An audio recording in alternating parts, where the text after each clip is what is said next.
Selamat malam Bapak Ibu. Assalamualaikum warahmatullahi wabarakatuh. Alhamdulillahirrahmanirrahim. Sehat semua Bapak Ibu ya. Ya, salam sejahtera untuk kita semuanya. Eh, Lanjut dari materi yang kemarin tentang prompt AI.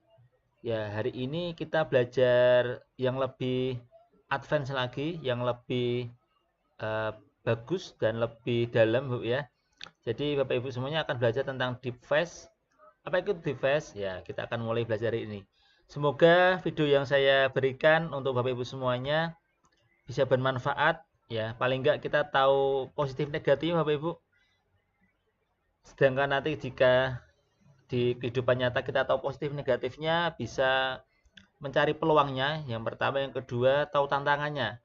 Jika tahu tantangannya kan kita minimal tahu barriernya ya Bapak Ibu ya. Jadi jangan sampai mohon maaf kita tertipu, kemudian kita di bahasanya korban ya terhadap defect karena tidak tahu bagaimana defect ataupun wajah palsu itu bekerja ya, bahasanya itu sekarang defect Bapak Ibu. Oke, perkenalkan kembali, nama saya Bagus Winarko Nugroho, dosen dari Sistem Informasi di Universitas Negeri Semarang. Saat ini memberikan workshop Bapak Ibu ya, dari AI yang sebelumnya kita pernah bahas. Sekarang kita lebih ke yang lebih baru lagi, lebih advance lagi, yaitu terkait defect. Oke, tujuan ini adalah pelatihan ini menerapkan etika bagaimana KA generatif itu, kecerdasan artifisial generatif itu punya risiko dan tantangan dan peluang juga. Kemudian tentang defect.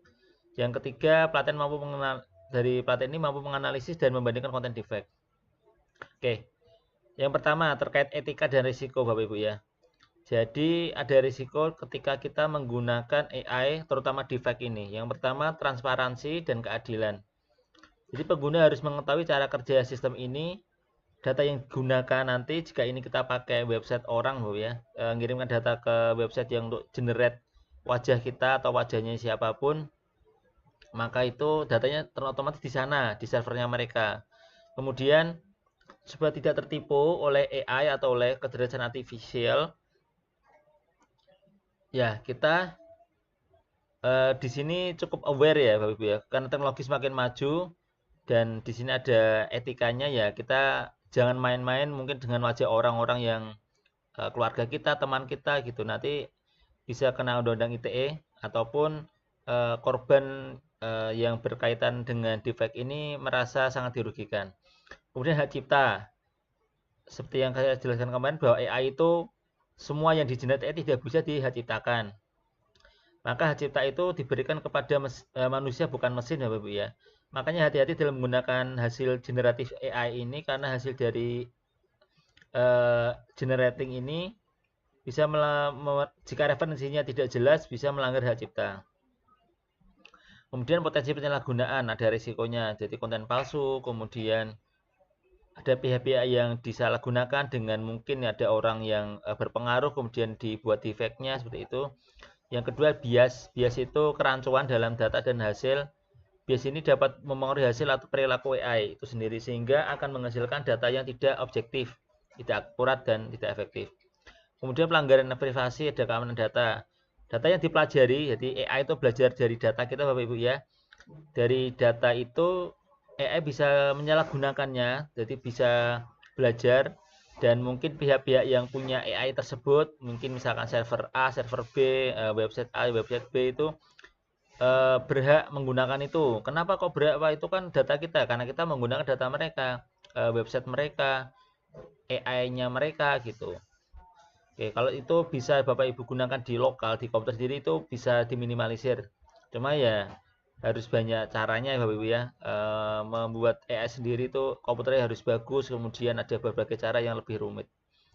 Lanjut, nah ini ada video, yuk kita simak dulu ini yang cukup viral di Indonesia. Video Pak Prabowo yang pertama.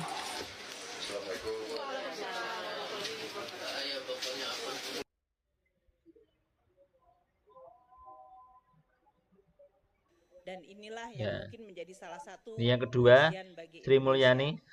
Guru itu beban negara. Oh, let's dance. Ini kemudian foto Bapak Ibu ya. Jadi dari foto itu foto berhenti Bapak Ibu bisa dibikin Okay, let's do this.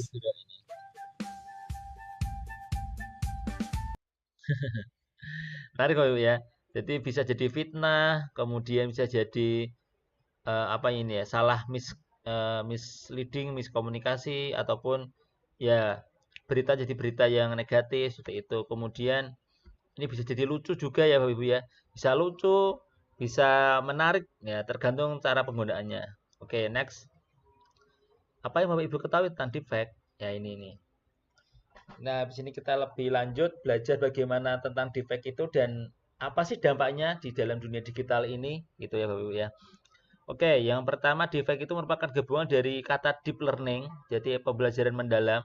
Ini beda dengan deep learning yang ada di Kementerian Dasar dan Menengah, Bapak Ibu ya, Pendidikan Dasar dan Menengah.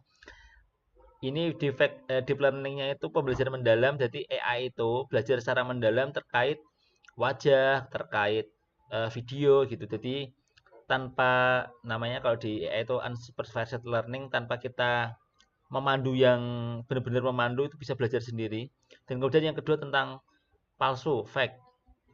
Jadi deepfake adalah teknik memanipulasi gambar, suara, video, bahkan animasi kayak kartun ataupun yang bentuk lain ya, ada 3D yang pakai mungkin software 3D gitu dengan KA. KA itu kecerdasan artificial atau AI sehingga cerita suatu konten baru, jadi dari sumber gambar, suara, video menjadi konten baru yang terlihat asli dan meyakinkan. Ada berbagai teknik deepfake yang populer. Yang pertama face swapping, yaitu pertukaran wajah. Jadi wajah kita misalkan ini wajah saya itu sama Superman ya, itu jadi generate jadi sebuah gambar baru ini. Ada banyak softwarenya Bapak Ibu, nanti kita praktekkan. Yang pertama ya ini ada face swap free dari Remaker, kemudian lip sync sinkronis ini ya, lip syncing. Lip syncing itu adalah sinkronisasi gerakan bibir. Jadi gambarnya misalkan gerak berhenti tuh foto itu ya Bapak Ibu ya. Dari foto itu kita rubah mulutnya ataupun bahkan ada orang pembicara misalkan berita itu Bapak Ibu ya, news dibawakan oleh seorang reporter. Reporternya diganti tuh suaranya, diganti beritanya itu bisa. Jadi gerakan bibir, mulut itu bisa dirubah dan itu terlihat realistis sekali. Ada beberapa softwarenya, terutama ini pakai Vozo juga bisa. Yang ketiga Puppet Master, yaitu menggunakan wajah seseorang untuk mengontrol ekspresi dan gerakan orang lain.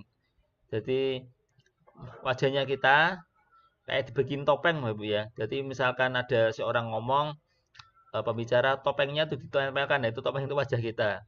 Seperti itu. Dan juga yang mainnya itu voice cloning. Misalkan nih saya itu ngomong suara saya, kemudian ada seorang tokoh yang suaranya bagus, penyiar radio gitu, itu bisa dimasukkan Bapak Ibu. Jadi meskipun wajahnya saya, tapi suaranya yang lebih beda orang lain atau bahkan beda, misalnya laki-laki perempuan itu juga bisa. Ya ini salah satu berbagai teknik deepfake. Ada 4 ini yang populer dan sekarang berkembang kemana-mana Bapak Ibu ya. Oke, next adalah menganalisis deepfake. Ya ini perlu kita ketahui Bapak Ibu. Jangan sampai kita menjadi korban dari deepfake ini. Yang pertama, yang kedua, jika terjadi masalah itu karena kita belum tahu panik. Ya panik ini gimana nih? Oh ternyata ini deepfake. Padahal saya tidak melakukannya gitu kan. Oke, kita coba bandingkan. Ini mana yang asli? Kira apa kanan? Ini karena gambarnya bedanya jauh ya. Ini generate-nya dekat, ini yang ini apa namanya? Terlihat foto Indonesia banget gitu. Dari sini kita bisa lihat Bapak Ibu ya. Sebetulnya kalau kita mengamati serius itu cukup bisa dibedakan Bapak Ibu. Ya nanti kita coba perhatikan. AI generate or real. Lihat ini. Kemudian di sini nih. Dia bilang sini fake. Ini pakai software Bapak Ibu untuk deteksi. Jadi dia di sini ada hint-nya ya.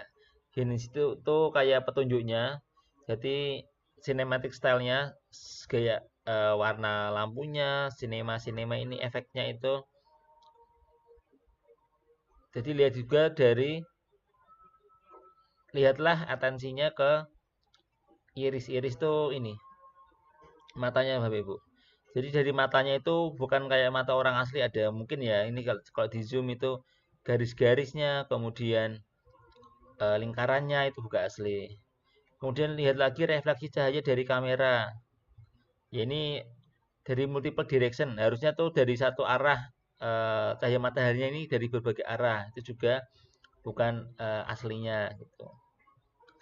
Ini apakah real? Real. Ini ada tulisannya ini. Mata perempuan ini fokus dan apa hidungnya, kemudian mulutnya, skinnya itu fokus asli gitu. Lihat juga pakaiannya. Jadi ini yang ya orang biasanya pakainya ini seperti ini, bukan yang aneh-aneh gitu kan. Dengan pakaiannya ada yang pakai kostum selain yang sering orang gunakan gitu. Misalkan pakai kostum boneka atau yang lain gitu. Oke, kalau ini cara manualnya, pertama perhatikan wajah dan yang penting itu analisa yang poin-poinnya Bapak Ibu ya. Jadi pipi, dahi, kacamata kalau pakai kacamata, kemudian rambutnya, tahi lalatnya di wajah, apakah itu real atau enggak kan kelihatan ininya, bentuknya gitu. Perhatikan kedipannya. Kedipannya ya AI itu gini Bapak Ibu, saya sudah beberapa kali melihat AI kalau berkedip itu kadang matanya kayak apa ya? Pupilnya itu ke tengah itu ya. Bahasa orang Jawa itu kero itu ya. Kero itu pupilnya mendekati hidung itu di tengah semua atau gerak-gerak sendiri ketika kedip-kedip. Jadi kelopak matanya berkedip tapi yang irisnya atau pupilnya itu bergerak-gerak gitu. Kemudian ukuran bibir dan warna bibir. Ini untuk mau apa cara cepet pakai software seperti ini ada namanya Detect Facts atau Bapak Ibu semua bisa cek di Google, di internet detection defect itu banyak sih. Jadi mendeteksi defect bisa pakai software, bisa pakai manual. Ada juga yang lain seperti ini pakai Hive moderation, ini dia akan memoderasi defectnya berapa persen gitu. Apakah dia generate AI ataukah dari mana? Dari sini ini sisanya nih. Likely a content AI generate or defect content. Ini 99% dia apa? Ya, 99% dia palsu atau defect. Oke, penguatan Bapak Ibu ya. Defect itu menjadi sebuah alat yang canggih, tapi kita perlu literasi digital yang baik untuk menghadapinya. Kemudian cek keaslian sumber sebelum bagian informasi dan edukasi orang lain. Defect bisa jadi alat yang canggih, tapi kita perlu literasi digital untuk menghadapinya. Oke, baik. Sebelum saya akhiri, ini dari sini coba kita praktik sebentar Bapak Ibu ya. Ya, video ini biar apa namanya semakin menambah ilmu ataupun pengetahuan kita praktik. Sebenarnya defect itu paling enak tuh pakai komputer sendiri, Bapak Ibu bisa generate lama. Tapi ya ini saya pakai laptop agak berat di laptop, harusnya di PC atau CPU itu ya, komputer yang gede itu. Ada monitornya, ada komputer itu lebih jago. Nah, ini dari tadi saya coba generate ada dua tempat yang saya rekomendasikan buat mudah yaitu pakai Hugging Face, huggingface.co. Ini di sini ada banyak coba ya website alaminya ya. Yang awalnya huggingface.co ini tuh ada berbagai keperluan di sini. Dia intinya menggunakan machine learning atau AI itu Bapak Ibu ya, yang untuk generate di sini ada model, ada macam-macam. Ya ini bisa generate banyak Bapak. Ini dia pakai servernya Alibaba kalau tidak salah. Yang bagus itu punyanya One itu ya ini AI. Namun sudah tingkatnya sudah sangat baik sekali. Coba di sini Bapak Ibu, kalau mau lihat di Hugging Face .space nanti pakai One ini. One AI yang terbaru 2,2. Nanti modelnya gimana Pak? Yang pertama Bapak Ibu memasukkan gambarnya dulu yang di bagian atas. Kemudian di bawah itu ada namanya video. Jadi ini contoh saya memasukkan videonya.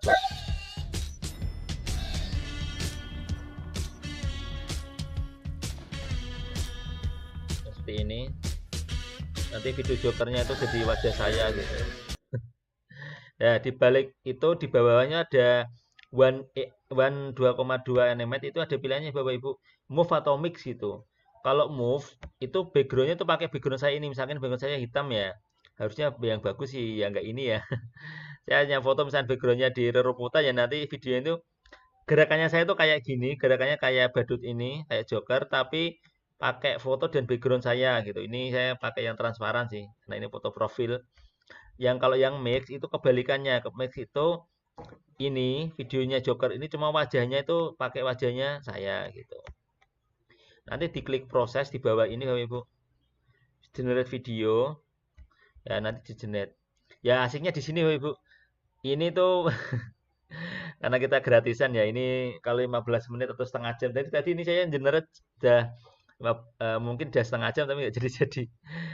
Mungkin karena antriannya banyak dan ini gratisan juga lama.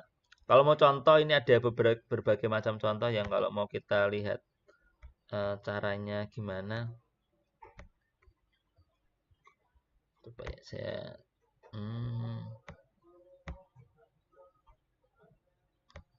ini contoh nih. Ini ada foto seorang mungkin yang badannya bagus gitu, kemudian ada video di bawahnya. Kita tahu mungkin koneksi saya ya. Dia di generate di sini. Ini ada berbagai macam contoh, nanti jadinya itu gabungan Bapak Ibu dari atas sama bawah. Ya ini. Oke. Dan kita lihat ini, ini belum ya. Oke, ini sambil kita generate ini, mohon maaf lama. Saya punya lagi website yang kedua tuh AI-faceweb.io. Jadi ini AI Faceweb ini juga salah satu penyedia layanan untuk generate. Saya masukkan gambar ini 3D Bapak Ibu ya. Yang di momen ini. Ini wajah saya.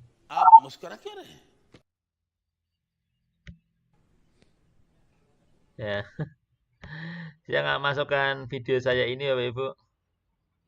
Yang teridiot potongannya itu, kemudian ini wajah saya masukkan ini. Ya di generate ini karena untuk percontohan Bapak Ibu ya. Generate cuma 5 detik. Aslinya nggak kayak gitu videonya gimana Pak? Ya videonya aslinya kayak gini sih.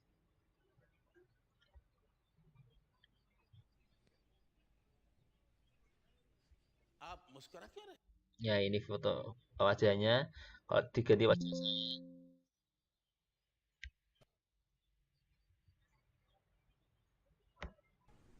Ya ini. Beda Bapak Ibu ya. Ini yang dari AI, yang dari aslinya beda. Wah ini yang Hugging Face ini bagus Bapak Ibu teman lama. Oke, seperti itu Bapak Ibu semuanya. Ya kita mempraktekkan sebentar ya karena keterbatasan waktu. Jadi ini penguatan tadi saya ulangi lagi. Alat canggih defect itu cuma juga kita hati-hati, maka perlu literasi, pengetahuan tentang digitalisasi itu bagaimana untuk menghadapinya, cek sumbernya, kemudian verifikasi apakah dengan software bisa, manual bisa, apakah ini AI, generate AI ataukah ini asli gitu. Kemudian jangan lupa edukasi orang lain Bapak Ibu. Orang sekitar kita belum banyak yang tahu tentang defect atau yang teknologi AI yang terbaru itu bisa berbahaya jika jadi korban seperti itu. Kemudian ya pesan terakhir ini, if we teach today student as we dogs yesterday, we rob them of tomorrow. Jadi jika kita mengajarkan ke anak didik kita, siswa kita, murid kita kayak yang kemarin kita ajarkan ke siswa kita. Jadi misalkan hari ini tuh ada AI, kita nggak ngajarin itu, ngajarin kayak kemarin yang model-model lama Bapak Ibu ya. Cara belajar konvensional tanpa pengetahuan tentang AI, defect atau literasi digital, ya maka mereka akan kesulitan di kemudian hari. Seperti itu. Terima kasih Bapak Ibu semuanya telah menemani di hari ini terkait defect, dan ini merupakan terusan dari prompt generate AI kemarin. Sampai jumpa kembali, sehat selalu, selamat belajar. Assalamualaikum warahmatullahi wabarakatuh. Terima kasih.